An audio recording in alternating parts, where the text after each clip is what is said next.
Morning to all. So welcome to my channel inspire pharma. आज हम बात करने वाले हैं कोरोना वायरस के बारे में। ठीक है, आज हम बात करने वाले हैं कि किस तरह कोरोना वायरस और कोविड-19 हमारे लंग्स को इन्फेक्ट करता है। What effect does it induce on the respiratory system of the human body. सबसे पहले आपको लोगों को पता भी होगा, जो कोरोना वायरस जो है वो प्राइमरली और इसका जो फर्स्ट ऑर्गन जो होता है जिसपे ये अटैक करता है, that are the lungs.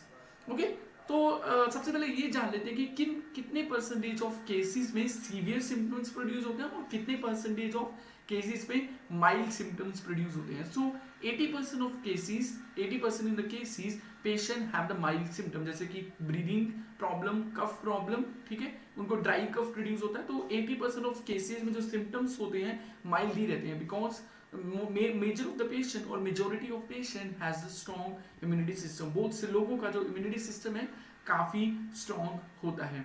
Okay, but in the 14% of the cases में ये रिपोर्ट किया गया है कि पेशेंट्स को सीवियर केसेस होते हैं, पेशेंट को सीवियर सिम्टम्स होते हैं निमोनिया के and acute respiratory distress syndrome के। ये रेस्पिरेटरी सिस्टम का ये एक सिंड्रोम है, इसके बारे में हम बात करेंगे। और 5% ऑफ केसेस में जैसे कि ओल्ड पेशेंट होते हैं, जिन लोगों को और भी डिसीजेज रहती है जैसे कि डायबिटीज है, हाइपरटेंशन, इस तरह की बीमारी उन्हें पहले से है, उन पेशेंट में मल्टीपल ऑर्गन फेलियर हो जाता है। मल्टीपल ऑर्गन फेलियर मतलब उनके नंबर ऑफ ऑर्गन फेल हो जाते हैं जब उनको कोरोना वायरस इन्फेक्ट करता है और अल्टीमेटली उनकी डेथ होने के 99% चांसेस रहते हैं।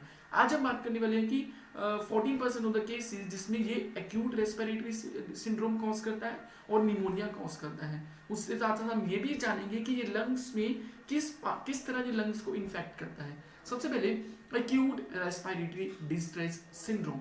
This is a syndrome of respiratory system in which the जिसमें पेशेंट की जो होते हैं काफी रेस्पिरेटरी प्रॉब्लम्स होती हैं, जैसे कि breathing problem, breathlessness, heart rate increase हो जाती है।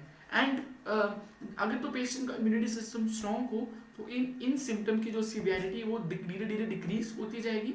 बट अगर किसी पेशेंट का इम्यूनिटी सिस्टम स्ट्रॉन्ग नहीं है तो उन पेशेंट में ये जो सिम्टम्स हैं इनकी सीवियरिटी धीरे धीरे बढ़ती जाती है। So this is acute respiratory distress syndrome. So वही बात आ गई, 40% ऑफ द केसेस में सीवियर सिम्टम्स प्रोड्यूस होंगे किसके, एक्यूट रेस्पिरेटरी डिस्ट्रेस सिंड्रोम के।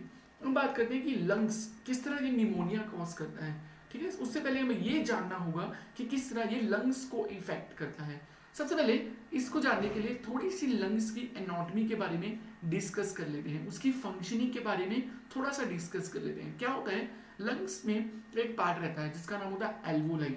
इस एल्वोलाई को हम एयर सैक्स भी बोलते हैं, हवा का गुच्छा। ठीक है, इस एल्वोलाई का काम क्या होता है, जैसे कि लंग्स, हम लंग्स से क्या करते हैं, ऑक्सीजन को इनहेल करते हैं। अब वो ऑक्सीजन लंग्स के थ्रू कहाँ पे जाती है, ब्लड में, आरबीसी के पास, पर किसके थ्रू जाती है, एल्वोलाई के थ्रू। So it goes through the alveoli. So oxygen, alveoli transfer the oxygen from the lungs to the blood capillaries और टू द आरबीसी, और फिर वो आरबीसी वो सारी ऑक्सीजन को पूरी बॉडी में ट्रांसफर करता है। अब कोविड-19 क्या करता है, कोविड-19 virus start damaging the alveoli. वो एल्वोलाई की जो वॉल होती है, वॉल थिक वॉल होती है, लाइनिंग होती है, लाइनिंग ऑफ द वॉल, उसको डैमेज करना शुरू कर देता है। सो व्हाट एक्चुअली हैपन्स, जब वो वॉल की लाइनिंग को डैमेज करता है, उस वॉल में बहुत सारे प्लाज्मा प्रोटीन्स होते हैं। सो व्हाट एक्चुअली हैपन्स, दो वो plasma protein they start thickening of that wall lining. तो जितनी जितनी वॉल थिक होती जाएगी उतनी ज्यादा एल्वोलाई को प्रॉब्लम होगी ऑक्सीजन ट्रांसफर करने में। सो as the increase in the thickening of the wall occur with the increase in the severity of COVID-19, patients' capability to breathe decrease very much. Okay? ये होता है लंग्स पे effect of the corona virus और the कोविड-19।